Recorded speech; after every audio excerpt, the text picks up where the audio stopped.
નગરપાલિકાના ward number 4ના ચૂંટણી કાર્યાલયનો શુભારંભ કરવામાં આવ્યો।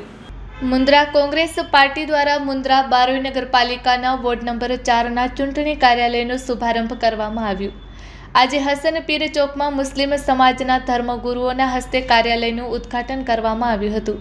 આ પ્રસંગે મુસ્લિમ સમાજના ધર્મગુરુઓ મૌલાના અખ્તર સાહેબ, મૌલાના અજીમુદ્દીન બરકાદી, સૈયદ ઇસ્માઇલ શાહ, સૈયદ ગુલામ મુસ્તફા તેમજ સૈયદ મંજુલ હુસૈન, નૂર મહમદ મંથરા, મામદ છતાણી ઉપસ્થિત રહ્યા હતા।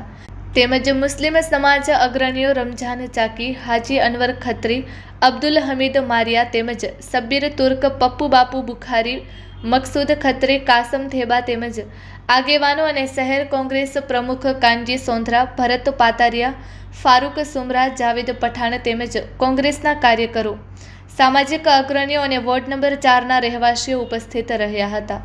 વોર્ડ નંબર 4 એ કોંગ્રેસ પાર્ટીનો ગઢ ગણવામાં આવે છે।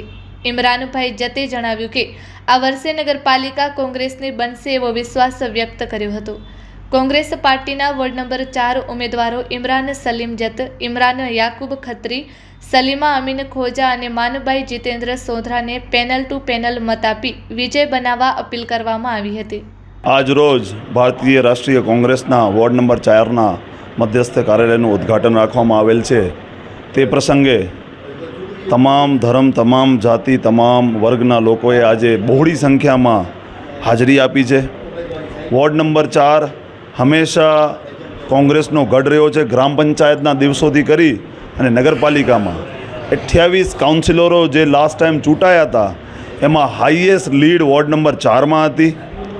અને અમને આ વખતે જે અમારું કામ, અમારે જે વિકાસ ગાથા જે અમે 5 વર્ષ કરી છે એના ઉપર સંપૂર્ણ વિશ્વાસ છે કે અમને એ લીડમાં વધારો જોવા મળી રહ્યો છે।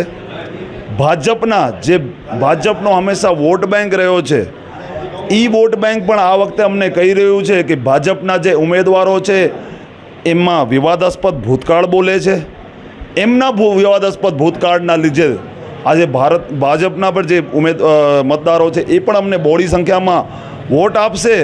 અને આ વખતે જે અગલા વખતે અમારી 1200-1300 મતોની લીડ હતી એ લીડમાં વધારો થવાનો છે। તમે જોઈ શકો છો કે આજે હમણાં આપણે હસનપીર બજારમાં પ્રાંગણમાં બેઠા છીએ।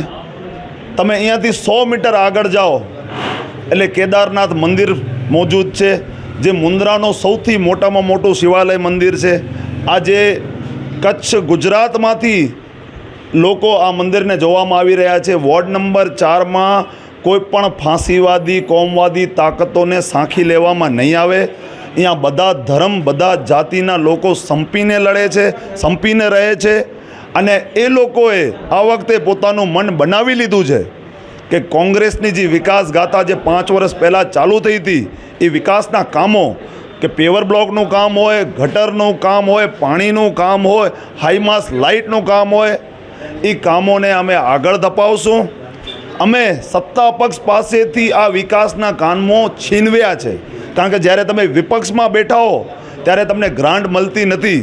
અત્યારે અમે વોર્ડ નંબર 4માં 15થી 20 કરોડની એપ્રોક્સ ફિગરની ગ્રાન્ટ લીધી છે અને એ ગ્રાન્ટ છીનવવામાં અમારા મતદારોનો અમને પૂરેપૂરો સહકાર મળ્યો છે। અને આવનારા દિવસોમાં તમે 28 તારીખના જ્યારે EVM ખુલશે ત્યારે ખબર પડશે કે આ ફાંસીવાદી તાકાતોને વોર્ડ નંબર 4ની જનતા જવાબ આપશે। તમે વોર્ડ નંબર 4 વિપક્ષમાં હોવા છતાં પણ તમે આ વોર્ડ નંબર 4ના કામને ભાજપ શાસિત 2 નંબર, 3 નંબર, 5 નંબર કે 7 નંબર સાથે કમ્પેર કરો।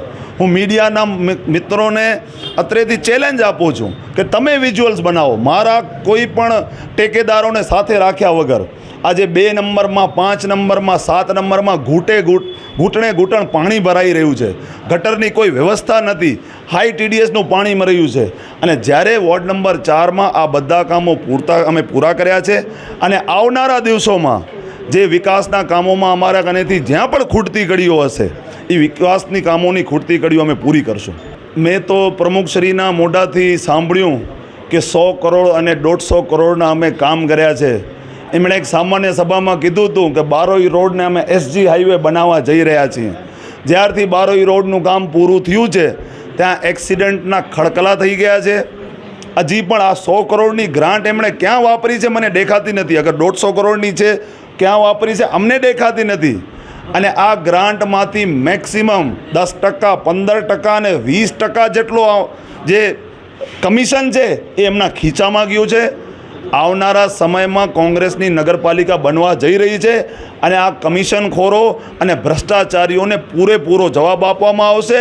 એમનું અમે લિસ્ટ પણ તૈયાર કર્યું છે. જે કોન્ટ્રાક્ટરોએ સત્તા પક્ષ સાથે મળી અને જનતાના પૈસા ખાધા છે એ લોકો તૈયાર થઈ જાય, એમને અમે જેલના સળિયા પાછળ પર ભેગા કરશું.